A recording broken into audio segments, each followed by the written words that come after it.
man la Reuben Ceesay wa Serekunda di nuyu every jale wat xamoon naa ne jale nga woon nga ku nga xam ne mooy sa xarit ku nga xam ne mooy Sulayman Faye ak ñoom Fara Gough wante ma bàyyi la rek nga dal di jale waat gaay wala ñu dal di dugg si waxtaan bi waaw Sol Faye moom Sol Romanes suma teammate Sol suma brother la Sol suma schoolmate la understand nga ba pare mu nekk suma teammate maa ngi remember suma roots bi ma play roots yëpp suma time boobu maa ngi dem school suma wàccee school léegi Sol Faye la ñoo nekk naan ataaya ba pare dem practice you know that's how I was with Sol suma waay la dëgga you know li xew nag métti na ñun ñëpp ñun waa roots ak you know waa Saints and everybody ku dëkk Banjul Serekunda ak ñi am Sol Faye yëpp you know yal na ko yàlla xare àjjana amin you know waaw baalal ko bàkkaaram yi yëpp amin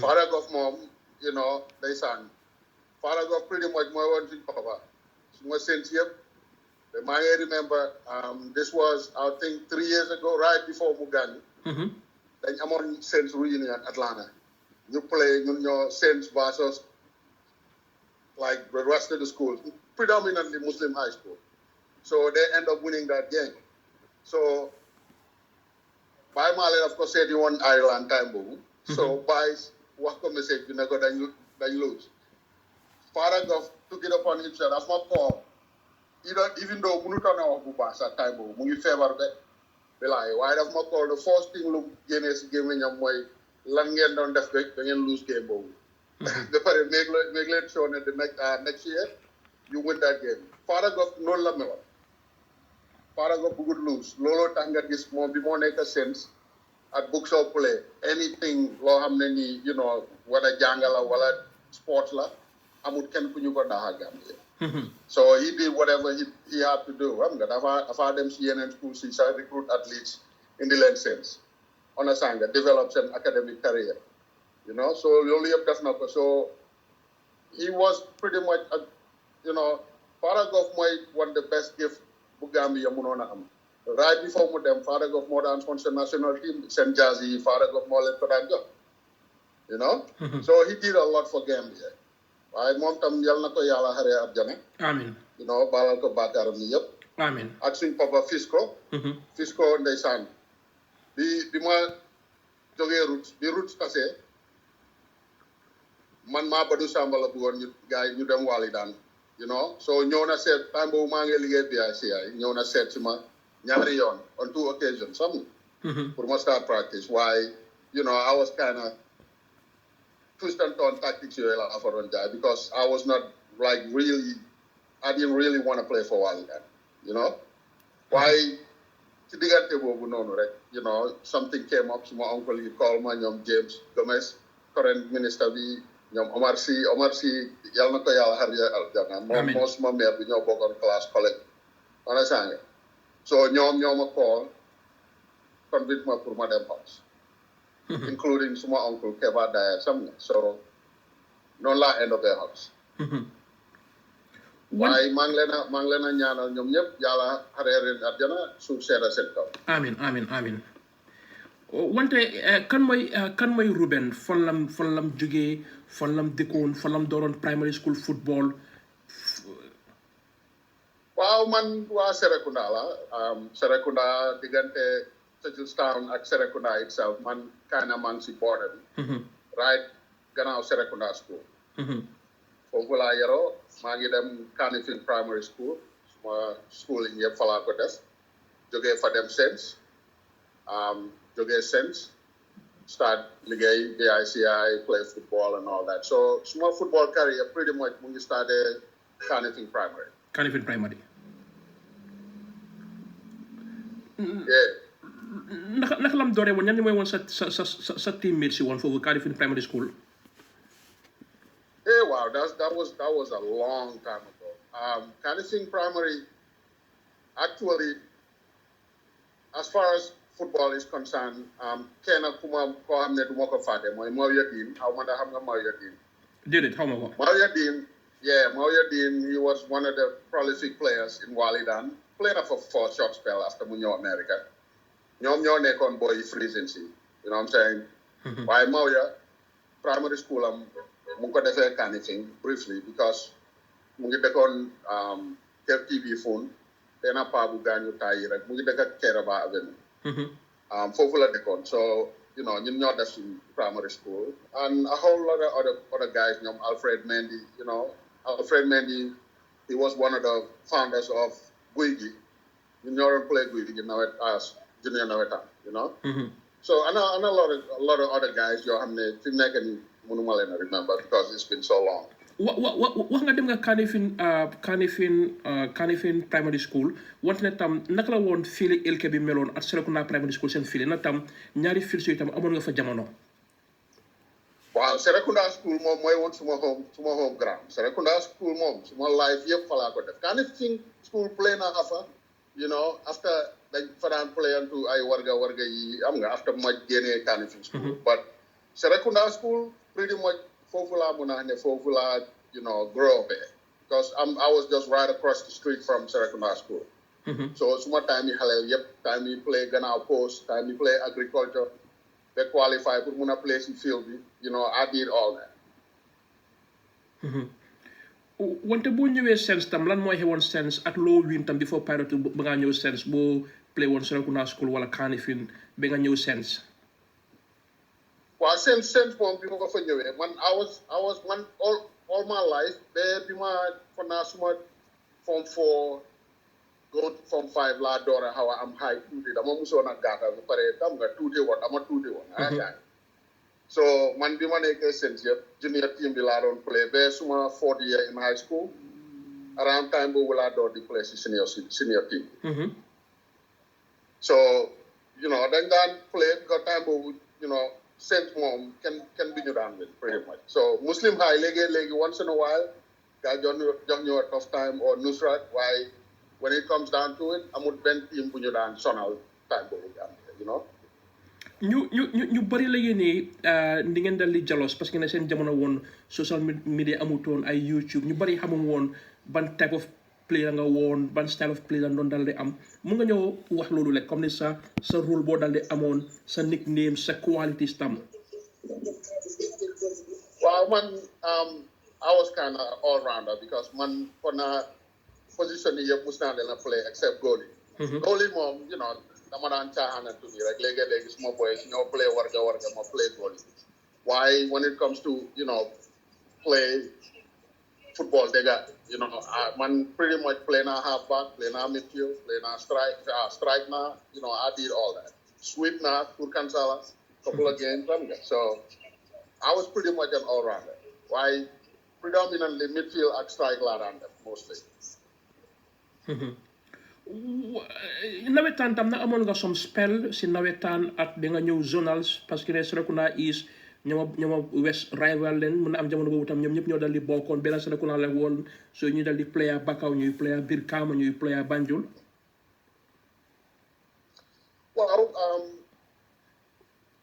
yeah as far as ay super nawetaan yooyu man maa ngi remember man okay right out of high school maa ngi nekk xaleel benn tey Kansala laa njëkk actually before loolu junior nawetaan laa play ak Guy gi ñu bëri xamul saa ne man mus naa play Guy gi waaye bi Guy gi formé man I was among the first people who play junior nawetaan man maa ñoom Moussa Niang ñoom Doud Sala ñoom Abu Kamara boy understand ñoom Alfred Mendy ñoo fa nekkoon so ma play for benn season dem Dakar I was in Dakar for about 3 months so bi ma ñëwee ci following year bi laa start Kansala nawetaan boobu that was back in 85 86 yooyu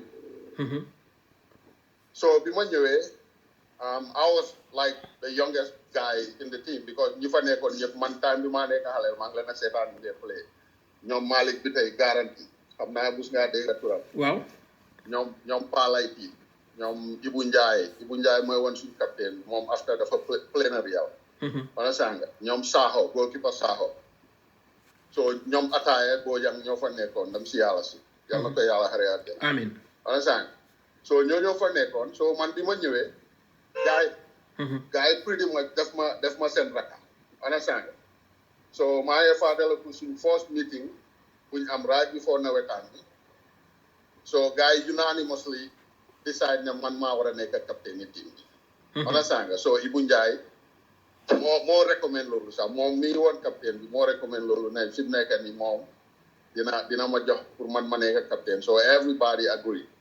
So noonu laa nekkee captain ni Kansala. That was in 86. Understand? So ñu play suma first nawetaan ñu win trophy bi. Understand? So ñun ñoo actually dañ play ñun ñoo time bu Bakadaji ngi amoon benn team bu tudda Bakadaji. It was kind of like a selection kind of type of team because amoon nañ boy waa Serekunda waa Baka ñoom Lembes ñoo fa doon play. ñoom Alhaji Martin Lagos. ñoom waaw ñoom xam nga boy ñoo fa ñoom Wande play na fa. Understand? ñoom Badou Samba ñoo fa nekkoon. So ñun ñoo bokkoon pool so ñu draw first game bi. Si group games yi pretty much so ñu end up as a final ñu win our guy.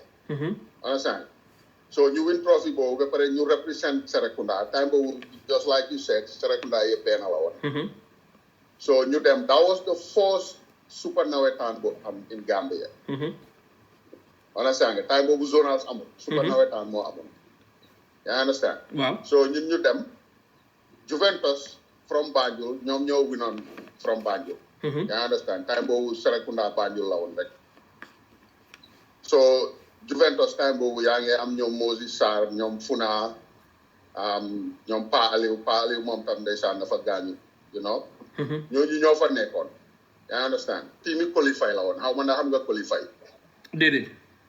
Yeah, qualify he's a prolific guy moom football yi Gambia time boobu. You might want to do research on qualify. Qualify Banjul South, everybody knows qualify. Understand? For now, you know how my Kanifing Estate Ladeka or something like that. But anyway, you play final ball, you end up win guy. Man must score game ball. Understand? That was the first Supernova and trophy we win. So you took a solo, Lucy start Serekunda East in 87, the following year. So that year, ñu dem ñaari final. It was so funny. At Gough, ñaari team yi win semi-final. SK Motel ak Ball, ñun dañ leen win semi-final. Ball dañ leen win semi-final in league bi. Win SK Motel semi-final in knockout. Ball win ñu finally knockout bi. SK Motel win ñu finally in league. You understand? So we lost both finals at Gough, you know. So you nekk noonu di play, you know, everything was good. Then the second trophy we win, that was pretty much the last Super Nawetaan bu am Gambia. That was back in, I think, 91. Boobu ñu demaat final, ñu ñoo eliminate from Banjul South. Exactly. Game. Understand? So that game, you win out lane, you know. So I was marginal on last penalty. Waaye da ngaa gis ne time boobu noonu nag fekk suñu mag yi yëpp bàyyi nañ play. So the only mag buñ fa dese woon mooy woon guarantee. Understand nga? So man pretty much guarantee moo ma brought up mooy woon suma mag moo ma mentor since bu ma started Kansala ba to that point. You understand? So ñu end up win game boobu because dañ amoon boy yu ndaw yoo xam ne tam soo waree compter ñeneen daa has place si dëkk bi bariwutoon time. Because time boobu yaa ngi am ñoom luy ndek moo ñu daan sweeper. Yaa ngi am Dodge Papa, one of the best goalies Serekunda. Understand nga? Yaa ngi am ñoom Modou Biteye was one of the best 10s ci Serekunda. Man how much any other number 10 bu daa xam Modou Biteye play Serekunda. Understand? Ba pare ñu am Cho Jallow best 6 bu Gambia musa am seen life. Yaa ngi understand? Cho Jallow moo fa nekkoon. Ba pare nga am ñu am best striker time boobu Reuben Ceesay am for naa war nga xam Reuben. Waaw. Play na Real after mu ngi Angleterre léegi. So these were the core guys yoo xam ne ñoo doon tax Kansala doon am that much success within that time period. Looloo tax eliminate ak seen team bu garaaw bi gars yi amoon yëpp mënaluñu ñu woon nothing. Understand nga? Because ñun after dañ demoon ba switch ñun rek ñoo nekkoon team boo xam ne amuñu woon coach. Kansala musuta man si ma déggee Kansala 86 musuma gis coach Kansala ñun ni neen ñoo dee set up suñ own set up. Understand nga? That's li ñoo def. So pretty much thanks to guy yooyu noonu am nga moo tax Kansala am that much success. So after being winner loolu that was the second time ñu win loolu tam may dee tooñ waa Banjul ne man musuma play any team bu ma lose ci waa Banjul waa Banjul musuma win. benn team yi Banjul musuma win am nga loolu laa dee tooñee gars yi. But anyway, it was thanks to those guys. Ñoom Cho, ñoom Serif, ñoom Modou Bitey, ñoom Luy Ndeki. Understand nga boy ñoom Laay Mbooj moom dafa gaañu ndeysaan. You know boy yooyu noonu yëpp ñoom Habib Diallo ñoo taxoon Kansala meloon ni meloon. So after loolu, you know, a year or two after loolu la Kansala tas. Understand? So man play na canon like maybe 2 or 3 games. Because it was kind of an agreement between Mas, couple of influential guys in team. You understand? So, you know, I went and helped them out a couple of games, playing off 2-3 games here. You know, that was it. So, time over not you know, football we began number why man small ma kind of got to a point where football we melted don't know me, man. Understand? So right after loolu nag si laa génn ñëw America, you know. Wante before nga ñëw America wax nga ne comme ni sa family influence moo la dal di jàppoon pour ba nga ñëw Hawks naka la woon sa jamono lu nga xam ne mooy woon Hawks. Waaw Hawks moom I had a wonderful time at Hawks because Hawks tam at the same time bi ma dem Hawks same thing I was the youngest guy foofu tàngat maa ngi dem Hawks ay 90 91 yooyu noonu. Loolu yëpp yaa ngi play as a midfielder or a striker? Well, both. maa ngi play both. Okay. Yeah. So bi ma demee Hawks, you know, time boobu, you know, ñoom duut seen ñoo fa nekkoon moom tam, you know, génn na àdduna yal na ko yàlla xare àjjana ñoom ñoowoon suma mag yi ñoom Pa Peru, you know, ñoom Esuf Badji moom suma schoolmate la woon. Understand nga bu su ñoo play same team nag unfortunately waaye suma waay la dëgg ñoo daan play Serekunda school suñu time yàlla yëpp. Understand ñoom Tafa Ndiaye moom ñun ñoo daan play route moom mooy woon suñu captain so mu end up moom moo njëkk a dem Hawks, you know, before route starts. But anyway ñun ñoo fa nekkoon. Understand nga so ñoom tam they brought me up Sangdong after bi mu ñëwee suma second season la Sangdong delsi from Brazil. Understand so ci lañ nekk foofu team bi kind of change nag from that point on because ñoom SUF yëpp dem nañ xam nga so ci lañ am ñoom kan maa ñana fa ñoom Alaaji Mbaalo ñoo fa nekkoon ñoom Jago ñoom Mamadi understand ñoo fa nekkoon so right after loolu suma second year Hawks ci la ñoom Duudu Luum ñëw na understand ñoom Duudu Luum ñoom Sol Faye ñoom Martinho boy, why Hawks apart from roots, Hawks was the best team I ever went to because it was like a family. Ousaino Njie, man Pablo bro, koku beneen level la nekkoon. Yalla ko yalla xare Amin. Yeah, Ousaino Njie was the man. So he made me feel at home. Hawks enjoy na Hawks bu baax. Lan nga enjoy Hawks loolu tam dina ñëw sum next question mooy ne comme ni na fili leen left over comme ni yéen ndaanaa ne woon Gambia bu mu dal di mbiri ngeen di play with passion léegi nii comme ni fédération bi xale yi xamantum leen du dee dégg seen tur na yéen tam fili leen like de leen marginalize. Well, man personally do ma feel ne dañ ñu marginalize. It's just that it was unfortunate generation bi mu tombé woon. Understand? Ba pare ñun time boobu Gambia unfortunately duñ dee keep archives. Gambia duñ daan record games. Yaa understand? Su fekkoon ne xëy na like Europe da ngaa toog gisuloo taayale ñu ngi génnee biir yi in England in like 76 or 1970. Understand? Loolu moo amutoon Gambia. So da ngaa gis ne mënuñ woon a chronicle all these guys. Man am na ñoo xam ne yow man pour man personally man cuune laa sax. Because man am na ñu bëri ñoo xam ne nii xam naa leen time boobu. They were on a different level. Understand? Waaye doo leen mun a xam because Gambia duñ chronicle dara. Gambia duñ store duñ am nga amuñ benn history as far as football yi Gambia. You know what I'm saying? So da ngaa gis ne yow xale yi léegi soo leen laajee ndax xam nañ ni Tony Joyner for instance xamuñ ko. Musuñoo dégg tur boobu sax soo leen laajee comme yi ooy xamuñ ko. So len laajee Joe Sambou xamuñ ko. You understand? Mustafa Minte. ñoom luy topp. Understand? So da ngaa gis ne yow ñii ñooy woon ñoo xam ne ñii duñ daan lu si sub-region bi. Team yooyu ay Guinée ay Ghana ay Liberia ay Sierra Leone yii du ñu daan win man. Understand? Waaye da ngaa gis ne generation bi dafa change léegi. You know, so loolu tam man that's why man personally mënuma blame like the current people na gars dañu marginalize or anything, but you know it's not their fault. Or history bi moo fa nekkul. ñu delluwaat Hawks comme ni Ousaino Njie make you feel at home naka la woon seen dabi doon dal di mel seen diggante Walidan seen diggante Ports seen diggante Real de Banjul. Well, man, Hawks actually, it was so funny ne man dama end up Hawks because man bi ma nekk Roots ñun ñooy woon the youngest team si dëkk bi. Yaa understand? Ba pare ñun ñoo daan sonal team yu mag yi. Hawks lañ gënoon a yeb nag. Understand? Ñun Hawks lañ gënoon a yeb. Hawks fuñ play ñoom dinañ draw wala ñu win leen.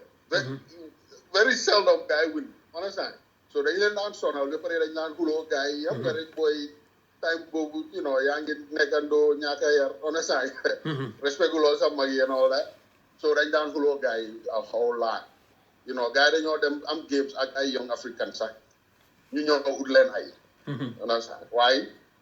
For some reason ma end up Hawks. Why bi ma demee Hawks tam, you know, Ousaino Njie, he was like the best person ever. Ousaino Njie dafa nim téye woon Hawks dafa mel ni moom nim téye waa këram.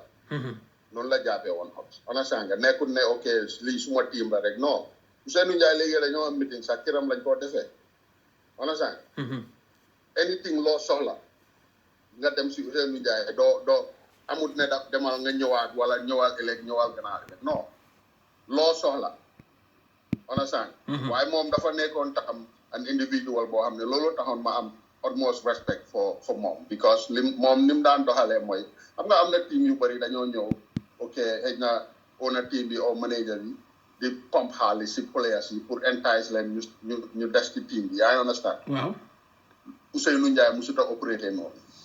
Ousaino Njie moom daf la ko dee wax point blank yow yaay bugg a toog si team bi nga toog si team bi. soo amee soxla mun na la koo fayal. yaa ngi understand.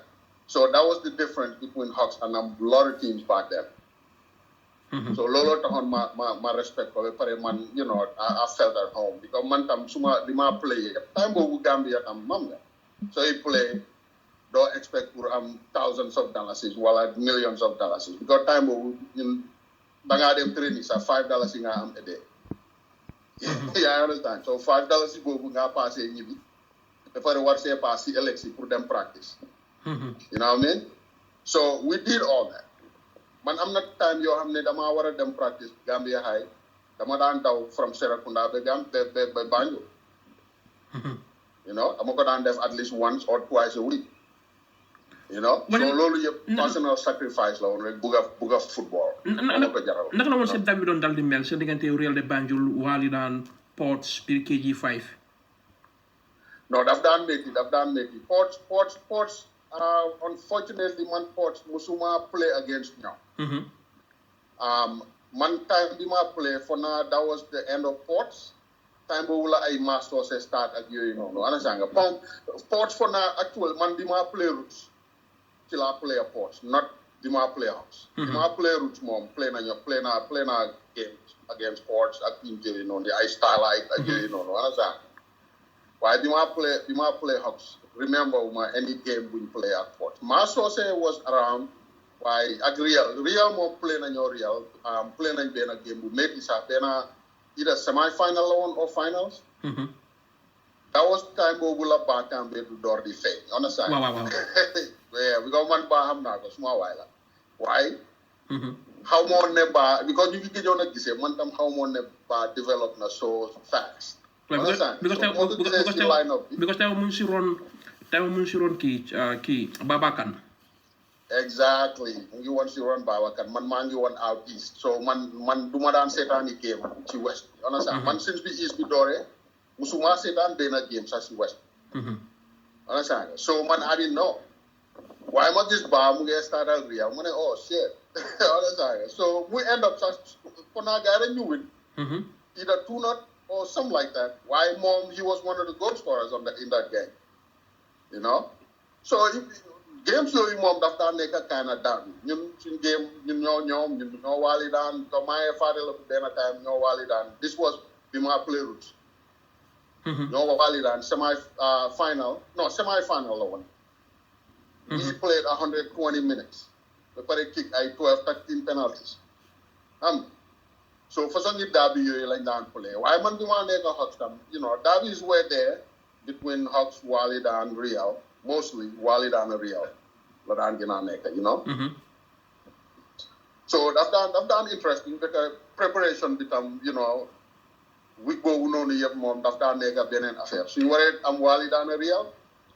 Go benen problem yi bopam la. Why ñu fa lek na tamutam njiri jure daldi am sangu ji geej xam nga pa bi tam di daldi def ay yoyu ay fere njiri yoyu tam ci week bobu.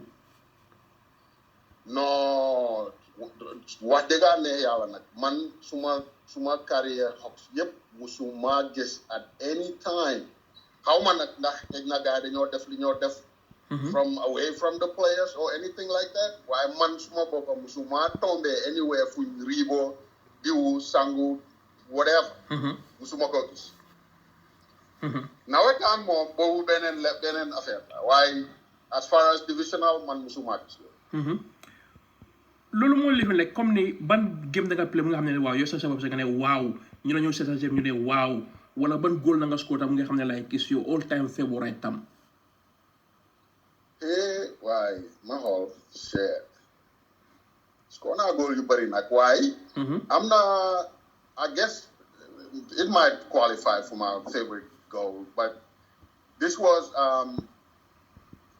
benn tournament la woon kii naka Ahmed Kebe moo ko daan organise daf daan nekk kind of semi-zonal type thing understand nga daf daan organise teams from Serekunda, Banjul, Bagaw, Brikama ak yooyu noonu understand so this game was actually the last tournament ban bu ma playal Serekunda East so ñoo Brikama doon play ñun ñoo leen win 1-0 maa score game boobu corner kick la woon mu jaala ñëpp mu ñëw ma volley ko understand?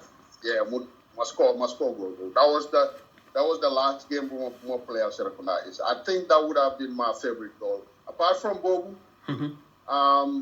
back in '86, swing final, Elmi Knight, the master guy. It was very interesting because small boy half back for network. Amadou Njie, small teammate la one. Understand? Why? I don't know. For now, it was kind of individual effort level game particularly because the Qatar midfield player, the Qatar Amadou Njie halfback, the Qatar key send attacker, Qatar sweeper. Pretty much different way of Daniel. Goalkeeper be Fatah force post, Serif Bay. Film Fatah for la def ball, the Fatal force post. Understand? So Moscow guy. So that game, bro, suma guy can so fancy cancel dañu wàcce si stadium bi ñoo di ma may xaalis si biir field so man li ma play si field bi yëpp maa ngi suma ñaari loxo yëpp maa ko dànk xaalis so because time boobu xam nga time boobu fancy boy laa beneen level lañ nekk especially ay nawetaan yi non dañoo ñëw si field bi they do all kinds of shit xam nga waaye game boobu moom in particular waaw guy dañ impress so we end up winning that game wante comme ni tam game bu nga xam ne tam like play nga ko nga dem kër like nga am joy frustration regrets bi nga xam ne like bii dara doxut dara doxut waaw boobu suñ final bi la ñoo bool 87 bi ñu gars yi di win ci final bi Kansla waaw mu nekk bi ngeen xam ne ngeen 87 da ngeen lose ñaari final waaw dañ lose ñaari final so suñ final biñ lose ak ball boobu mooy was the most painful game bu ma musa lose suma life lu xewoon so li xew mooy Kansla ak ball ñun ñëpp we grew up together understand why we were bitter rivals nga suñ demee si field bi we were enemies why outside of the field ñun ñëpp ñoo dee half of ñun ñoo dee hang ñoo dee waxtaan or whatever understand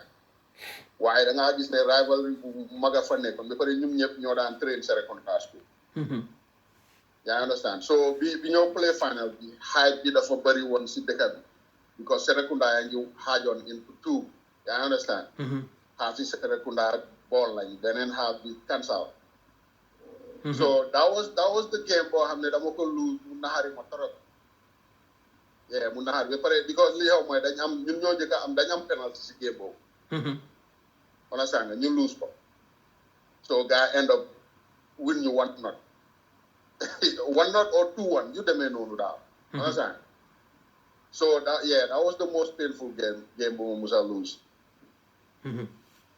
wante ban play tam nga play bu nga xam ne tam tase nga ko tam like bu jox la tough time tam si match bi ku nga xam ne kooku daal like doo dee bugga sax because am na yeneen strikers itam defenders du ne bugg a tasee gars yi am na yeneen goalkeepers yi daf di mun a am xam nga am na jamono boobu tam time yi real halfback saa ngi overlap yaa ngi understand waaw boobu moom ñaari nit laa mun a wax kenn ki suma waay la moom daf ma daan sonal waaye because moo ma ëppoon speed mooy Pamataan Njaay nekkoon capitaine yi ball ba pare daan play waali daan halfback right nga saa yu ma waree play waali daan ba am Pamataan rek dama dee xam nga like daf ma dee jox tough time Pamataan laa xam ne daf ma dee jox tough time waaye player bi ma gën a jox tough time suma carrière yëpp bu ma fàttale ko mooy Boy Diba xaw ma naa xam nga Boy Diba daa daan play Bakaw Moussa Ndiaye waaw mu ngi Angleterre léegi bro Boy Diba man xaw ma sax waaye kii dafa mel ni gars yi dañ ma meetingal game boobu wala sax lu ma laal Boy Diba dispossess ko lu ma laal Boy Diba ngi métti suma kaw waaye ba pare dama ko man time boobu dama daan play mind game ka xam nga dama ñëw xam nga def ni saaga la wala xam nga wax la lu la naxari and all that waaye Boy Diba faalewu ma sax lu nekk laa ko wax waaye mu maa rus moom tam so moo ko ruskat la man xaw ma woon Boy Diba time bu baax sax xam nga so su ma ko waxee dara am waaye bro añ play rek waaye añ play am but jàmm ak kuulam you know that was my first game bu ma musa play suma life bro bilaay man defender yi ma daan sonal waaye ñaar ñi nah man te Boy Diba 6 la woon rek understand waaye Boy Diba moom mënu ma ko fàtte for real ba pare he was one of the best 6 yu Gambia am tam that guy he was awesome. Most of the time, yan position they play as a number 8 and they play as a striker. None of the Sibir match ko muna change tam. Well, man mostly Sibir match dama de switch. Dama strike. Mostly 8 la they play. Understand? Why? I'm very offensive minded. So danga gis na man even though ma play 8 why most of my anything lu ma def rek up top la nekk so I'm very offensive minded. ñu gis ne wala ñoo dugg si national team bi at affaire coaching wax nga sa mentor si ñoom garanti wante tam like ñu nga xam ne tam like they inspire you in the game seetaan nga gars yi admire nga gars yi ñan ñooy mentor si nga xam ne like bu nga delloo gars yi njukkal because ne instill nañ dara si sa life lu nga xam ne ba léegi yaa ngi ko dal di jàppaa sa loxo. Man suma number 1 mentor koo xam ne nii moo ma inspire suma football career yëpp mooy Joe Sambou. Understand nga ñi ko daan ooyee Bruno Conti daan play Young Africans. yow ñu la doon ooyee yow ñu la doon ooyee before ñu dugga before nga continuer si Joe Sambou ñu la doon ooyee yow. Man Abega. Dr. Abega basically Theophile Abega ex Cameroon captain bi la ma suma benn classmate this was back in high school. Understand suma benn good friend ñoo daan toog high school Ibu Baro moom muy Angleterre léegi moom moo came up with that name time boobu suñ gënaan PE understand nga niñ daan play ak yeneen classe yi and all that so ci la ma jox tur boobu noonu la tur bi stické you know waaye Joe Sambou waaw exactly go ahead waaw mun nga si Joe Sambou waaw Joe Sambou mooy woon suma mentor mooy woon suma big brother Joe Sambou maa ko daan tiyel daalaam yi si play Kansala time boobu understand ba pare ñoo nekkoon Saints maam su ma génnee lunch ci moom laa dee dem hang moo classmates yi ñoom ñoo ma signé woon bu baax waaye man si ñoom laa daan hang understand moom Kansala moom si pretty much not I don't think he was a founding member of Kansala, but right after Beef Kansala formé moom he was there understand so man Joe moo ma inspire ba ma play Kansala ba pare another thing lu ma inspire mooy Joe Sambou mooy woon the guy boo xam ne nii du daan switch teams Joe dafa play ñaari team la musa play Gambia Kansala ak Young Africans dem génn Gambia understand munoon naa dem any other team why he stuck it out for those two teams man loolu moo ma inspire woon si kooku ba nga xam ne man bi ma play suma carrière yëpp ñaari team laa play nawetaan Kansala laa play ba Kansala tas ma play roots ba roots tas ma door a play house so kooku moom mooy woon suma number one inspiration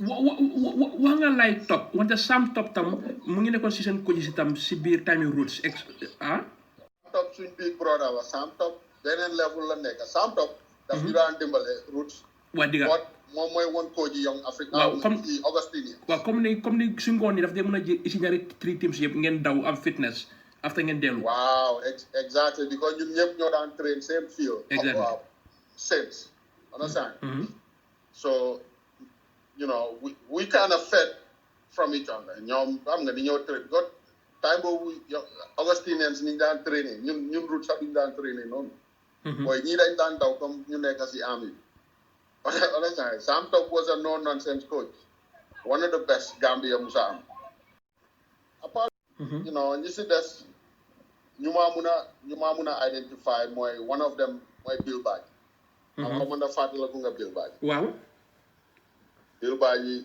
mut na ma oncle understand waaye Bill Badji daf ma daan jàppa comme moromam dafa ñëw jël suma kër ñu dem këram mu xiim ñu naan ataaya waxtaan xam nga muy ma wax ci yu bari understand apart from Bill Badji muy amoon benn defender boo xam ne Gambia ñu bari xamuñ ko sax Modou Siré moo daaxoon mbokk ak Gambia ci history Gambia ba pare borom afro la woon so moom mooy woon foo yi Gambia bi time boobu understand so moom tam suma big brother la woon moom tam play na Kansala ak man you know so these were people ñoo xam ne nii they brought me up ñoom guarantee ñoom ataaya Bojang kooku pretty much maa mooma daan hang every day dëgg maa génn a Gambia understand so ñii ñooy woon people ñoo xam ne nii xam nga man mënuma leen a fàtte because xam nga dañ ma jàppee raka jàppee ma morom understand ñii play naa ñoom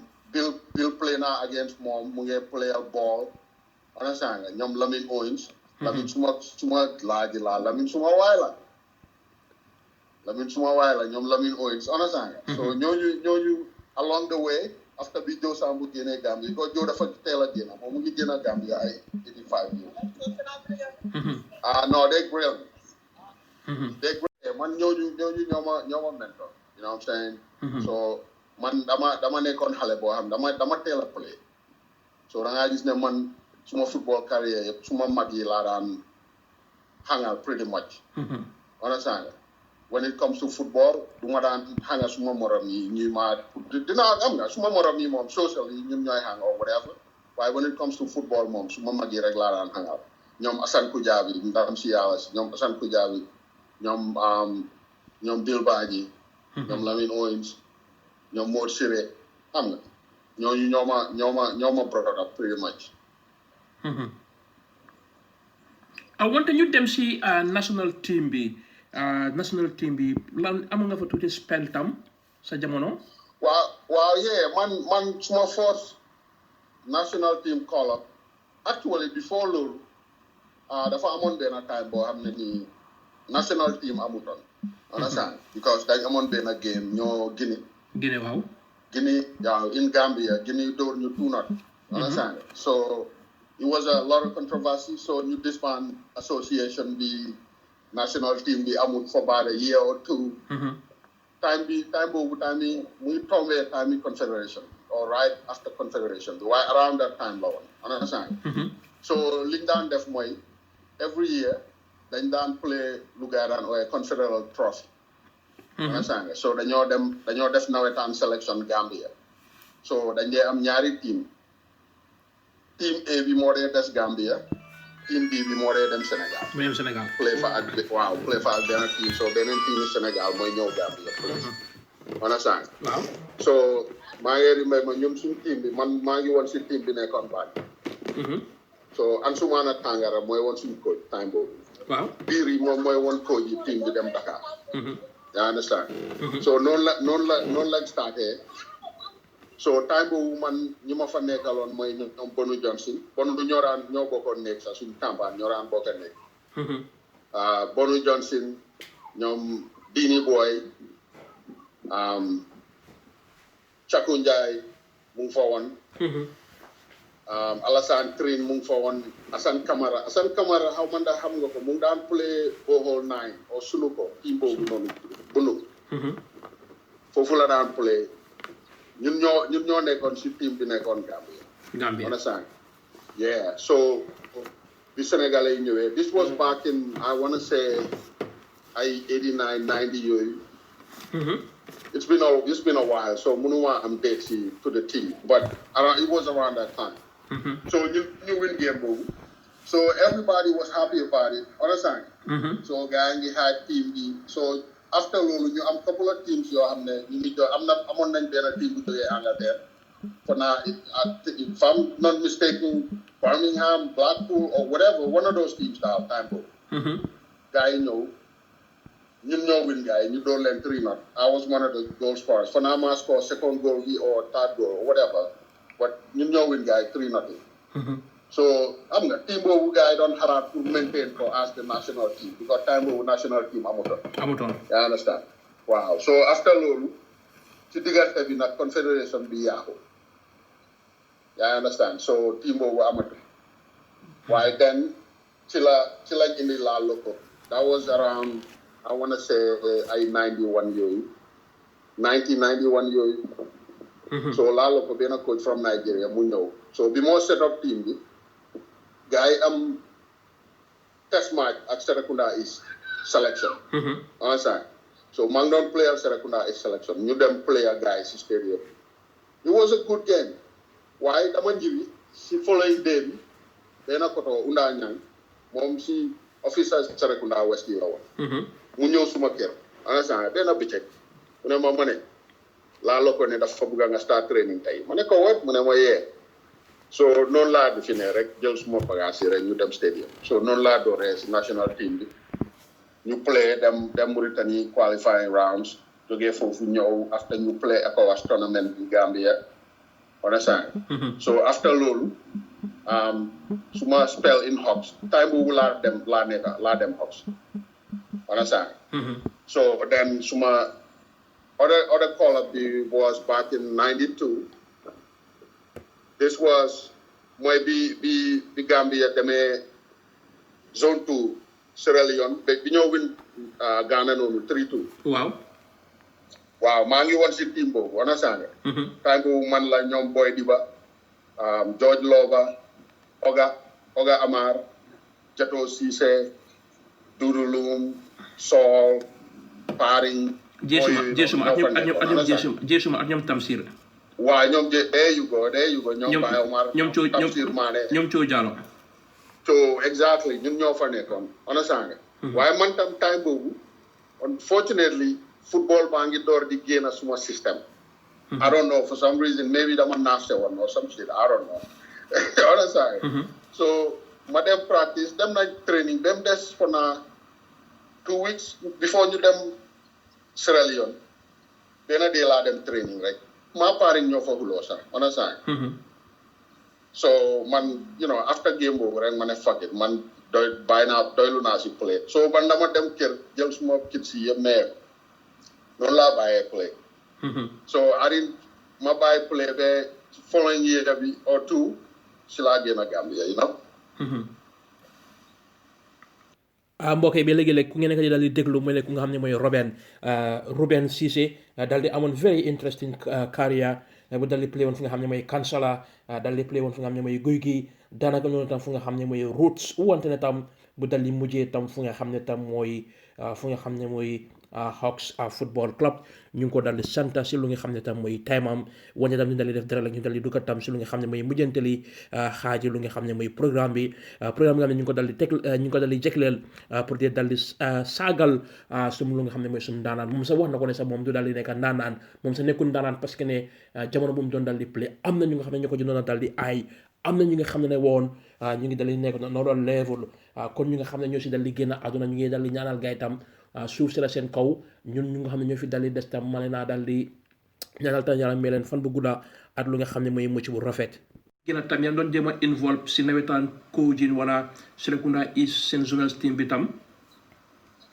waaw Serekunda East zonal team bi tam that's the same thing ñooñu zonal team bi for some reason time boobu mu ngi fekk tam xam nga like I said earlier football baa ngi door di génn suma système bi so man I quit playing for Serekunda East understand nga mooy last tournament bi gaay di win super nawetaan time boobu naka zonals mooy bi Cakku Njaay di score Banjul noonu waaw yeah time boobu man fekk bàyyi naa di play Serekunda East you know I just you know I chose not to play again understand nekkul ne dañ ma select to turn or anything like that man maa toogoon de bàyyi play ba pare because time boobu mu ngi tombé tam Kansala ngi just pass understand so play wu ma woon nawetaan at all so dama decide ne du ma dem play beneen team you know because Kansala rek laa doon mun a play so after loolu si following year bi laa play 3 games for Canon because gars yi dañ ñëw Ismaila seen ex goalkeeper bi yal na ko yàlla xare yana moo ñëw am nga waxa man ñu am ci cadre yuñ d'accord so ma dem play ak gars yi 3 games and that was it so bu ma jógee foofu laa ñëw America you know waaye as far as coaching dama daan dimbale rek understand because maa ngi remember Rangers ñoom ñooy woon suñu rakay yi si neighborhood bi understand the guy they had one of the best teams foofu so bi gars yi dooree di train so dama daan dem Serekunda school jàppale leen training after you know took over training and all that so after bi gars yi di play seen first trophy bi gars yi di win I was one of the helpers ñoo xam ne nii I was instrumental in that win you know so that was pretty much nu ma jàppale you know people out there ba pare Kansala tam am nga maa woon captain bi all that time so yu bëri you know maa daan help pour coordinate ko not ne man maa daan wax luy xew understand nga waaye because it was a collective Kansala nekkutoon ne benn nit moo dee wax ne lii la ñoo def understand nga ñun ñëpp like I said musu ñoo am coach Kansala musuta am coach ñun booy ñoo dee toog nii ñu set up suñ set up ba pare ñun dañ lokki woon because dañ amoon benn 11 boo xam ne nii was very consistent 11 boobu moo dee start understand nga suñu waree change ñu change suñoo kick penalties am nañ 5 nit yoo xam ne ñooñu rek ay kick penalties te musu ñoo romba 5 because suñu goalkeeper bi dañ amoon confidence si moom ne dafa at least dina génnee benn penalty understand nga so ñun dañoo score suñu 5 yi yëpp so noonu lañ naan play time boobu so waaye da ngaa gis ne am na décision yu bëri tam am nga being the captain at least foog nga am nga dinaa vocal tuuti you know what I'm saying inspire boy yi ñun ñëpp ñu inspire ante you know we just do what we gotta do si Gambia best 11 ni Gambia nag bro laa boobu dafa métti man mun naa compter ay 100 best 11 Gambia wante léegi nii Gambia am nañ talents ñoom Lamine Owens nekkum fa yow gën nga Gambia 26 years ba léegi itam déglu Gambia African Confederation well you know affaire bi you know God's time is the best I think because ñun tam at the same time am na lu bëri lu ñu war a liggéey biir Gambia pour mun a eggal level boobu lu mel ni naka let me give you an example soo demee si dëkk yu ndaw yi ay Mauritanie bro ñun dañ daan dem Mauritanie dox si kaw Gambia squad bi dañ daan dugga Land Rover xam nga moto yooyu Land Rover waaw Land Rover la gars yi daan dugga suñ daan play Mauritanie dawal ba Mauritanie bro understand nga jaar Sénégal Rosso duga bi Mauritanie play win naar yi ba pare ñib si waat understand te duñ ci daan am $1 yaa understand so time boobu noonu li daan xew Gambia mooy inter-school sports boy grassroots dafa important si any country I don't care who you are grassroots dafa important for xoolal Sénégal léegi for instance ay 10 years ago Sénégal ay under 17 under 15 yooyu ay under 20 munuñ dara because ñu ngi rely on seen professional yi suñ demande zone 2 dañoo dem ñu leen a dóor yu métti wala ñuy géej ay zone 2 understand waaye bi gars yi dooree di concentrate seen under 17 under 15 under 20 yow gis nga léegi results yi nu mu demee last tournament bi under 20 gars yi ko win in Saudi yaa understand loolu moom la gars yi war a indiwaat Gambia inter schools football from primary school time boobu man suma time yi primary school da ngaa am juniors am seniors primary school laa wax nii de dañ daan measure nit ñi by height understand nga soo nekkee ay 4 feet whatever 4 foot 9 or whatever or lower nga nekk junior team bi 5 foot 1 and up nga nekk si senior team bi noonu lañ ko daan définir so school bu nekk da nga daan am ku la daan represent am na play yu bëri yoo xam ne nii Gambia ñu ngi leen xam depuis primary school understand seen tour mu ngi si dëkk bi depuis primary school ba high school ba ñu play nawetaan ba play si national team bi ñoom school boy international la exactly time boobu moo tax nga gis Father Gough influence boobu la amoon Gambia any school boy international bu musa am Gambia seen nga jógee muy Aziz Kor original school boy international muy Cheikh Ndour te nga before ay ñoom Cheikh Ndour ak ñoom Aziz Kor yi ñoom Joe Sambou school boy international lañ ñoom luy tam ñoom Peter Prom ñoom It's Foon boy yi yëpp ñu ngi woon si national team bi ñu ngi dem school yaa understand time boobu junior secondary schools yi dañ daan am seen own tournament high schools yi am seen own tournament foofu la nawetaan teams yi daan utee players so yow soo jógee high school wala junior secondary school nga sign nawetaan team jël la nga sign nawetaan team first division team jël la you right there noonu lañ daan play waaye léegi da ngaa toog da ngaa coppa xale boo xam ne ni dafa dem ba am ay 20 bu door di play nawetaan come on man mais good sense development bi moo fa nekkul ñun Gambia dañ am natural talent waaye natural talent rek mënu laa yóbbu soo demee di compete si yeneen dëkk yoo xam ne they are very technical natural talent rek ni ko noonu su doon loolu Africa win nañ World Cup bi yaa understand pour talent rek Africa kenn amulee talent waaye lan moo tax duñ mën a win World Cup same shit la rek technicality la rek because tubaab yi lim leen jaral ak xam nga niñ dee groomé xale yi from start to end ñun fekkut ñu si ñun dañ ko yaakaaree ne yee am nañ natural talent and that's it no understand nga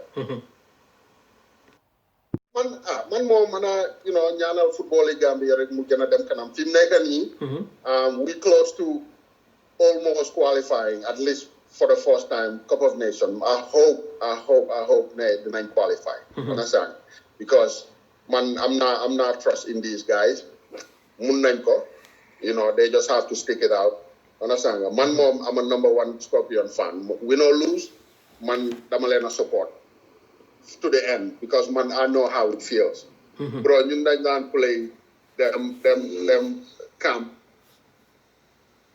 I can remember one occasion time boobu dañ daan def 3 a day dañoo train 60 suba ba ay 9 dem ndeewoo ñëw train ay 2 delluwaat train 5 ba 7 understand jógee training dem ñu tegal ñu reer cuuraa gerte yaa understand man laa nga booli xew yu mag yi nii waaw yeah def si cuuraa gerte soow you know what I'm saying day boobu dañ revolt dañ ne duñ ko lekka ba pare duñ train si next day bi nga day boobu ñun booy yi time boobu no shit naka la tuddaati waaye defender bi nekkoon Bakaw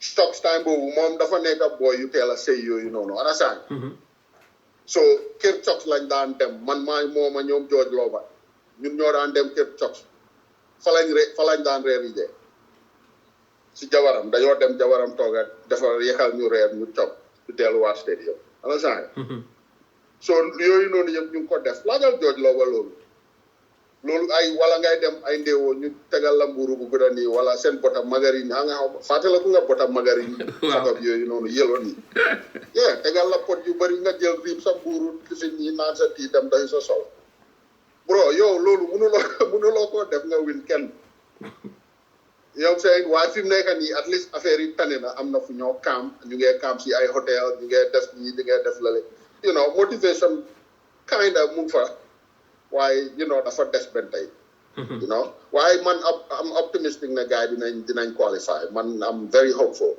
ne gars yi dinañ qualify waaw kon jërëjëf bu baax a baax waaw kon ñu ngi dali sant ku nga xam ne mooy Reuben Ceesay la di leen dali sant di leen dali gërëm jërë ngeen jëf